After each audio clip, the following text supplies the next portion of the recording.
Irene wants to know, do we all have a predestined contract before we arrive as to how we will experience being a starseed on this planet? Osho, you heard that. I know you heard that because I feel you all over my body right now. Shikadera kona, yakas, shikadinga konya.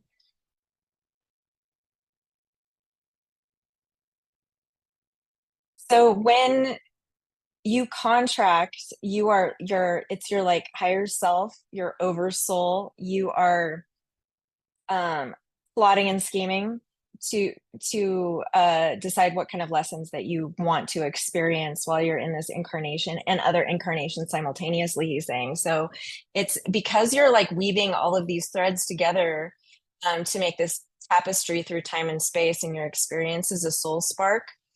You have the opportunity and free will through whatever egoic experience you're going through at the time with your personality that you're living through, basically like the filter that is who you are, the I am Irene version of yourself that holds like favorite things and concepts and histories and beliefs that have built over time. You come in as like a slate of like, you get a script of character traits. Like if you were in a play and you are reading, okay, Hamlet is the Prince of Denmark. And then you hear about like his personality. It's like the character sketch. And now I'm seeing like when I worked in hospice, I would go to Mormon funerals, a lot of them, because Idaho and Utah are the biggest Mormon places ever. And so a lot of Mormon funerals, they would do a life sketch, is what it was called, where they would kind of give like an overview. It's kind of like an obituary, but they called it a life sketch. So like you have a basic life sketch that you create along with like you have these conspirators with you that are like, okay, I'm going to be your first husband and it's going to suck. What do you think about that? So you're like trying to, you have a goal, he's saying, of learning certain things. It's like the grit inside a clam to create a pearl. So you contract for these grits basically that are going to be put in your life that will polish you in certain aspects to become something um, to your greatest ability in this incarnation. Literally as a pearl, I'm seeing like literally as a because there's a pearl essence to pearls that look very much like a Christos frequency. And so the more grit you have, the better, I guess. So star seeds in particular, since we are asked to do something so profound, we often have contracted in ways, it's a mutual thing that we contract to have as many lessons as possible, to have that much grit to polish, to get into that sheen as quickly as possible, to serve as much as possible. And because we're as star seeds, we're very old, we have this like belief that we can handle anything, forgetting that we forget. But then there's this other piece that because there's a whole spectrum of vibration from light to dark, we need the opposition. So we on the other side, when everything is unity consciousness, it's less as though like you're the bad guy and I'm the good guy.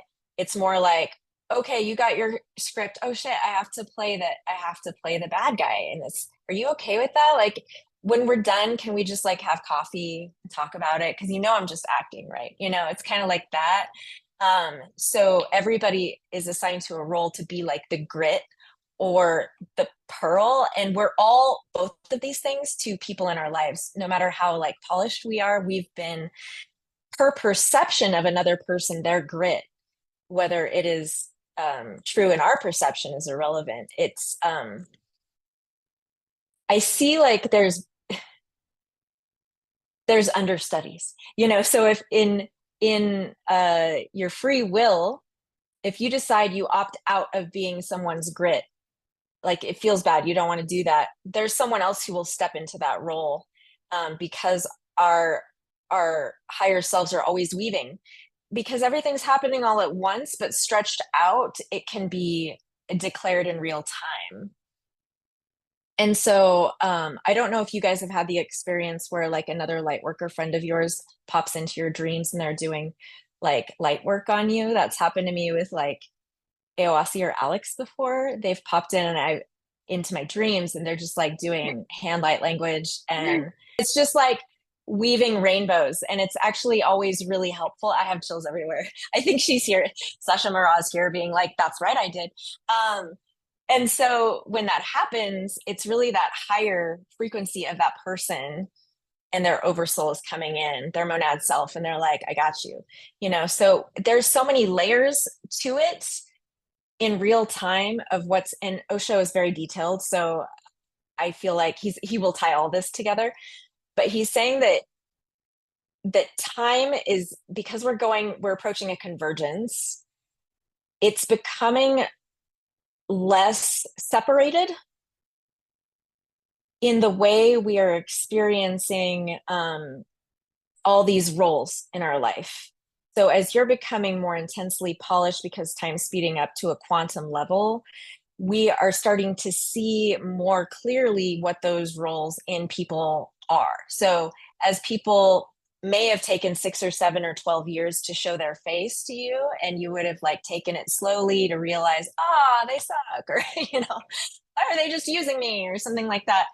We are getting to see it super fast. Like we have access to the script now, and so it's actually accelerating our understanding of our purpose, which we still have free will in all the time. So we come in with like a loose contract, like when I first awakened and I got my life purpose was to raise the vibration of the planet. That's a really like general thing. That's my theme. But the way I do that could look like a million different things. So Osho's showing me that you have that basic thing, and then you're weaving that in real time with all of these grits you come into contact with and their free will. And so it's basically like this dance. I'm seeing like those birds that dance together and make these geometric formations that are just so gorgeous. We're doing that all the time toward the tuning of the vibration of our highest timeline. So time is basically like all at once, but we stretch it out like putty. And that's the vibration that we're seeing, kind of like an EKG or something. We can see it stretched out, but we are being tuned to the frequency of source. So as we experience it, it's like this symphony, and everything in between is just leading us to that final note of the finale when we come back into unity consciousness. And anything in between is that variation that we wanted to stretch out to create experiences. He's like, does that answer your question? Yeah, so like the people that come in at the end, like your soul family and your kingdom spouse, was that like, Yeah, do you have like understudies for that too, in case one of them's like, I don't want to awaken? absolutely. Absolutely, absolutely. It's so funny that you say that. That's a really great add-on. I appreciate it. My whole body is tingling with that because that's something I've often asked too. That's really hard for us to release like something personal out of it, because and I've had that too in my life of people who had contracts that they failed to complete properly. It comes back to, and Osho talks about this a lot, is that the attachment that we hold to certain paths is a detriment to our ability to serve fully, because it narrows what that scope looks like and we get stuck. It's kind of like a buffering, like the energy gets stuck if we're like, it can only look like this thing. So I've argued with spirit before in terms of like, but if that's the highest good, if that's the highest timeline, why would it not happen? Right. And so whatever that is, like if it's a partner or if it's like a conflict with a family member, any number of things that's just really frustrating, that it's just not working. He's saying that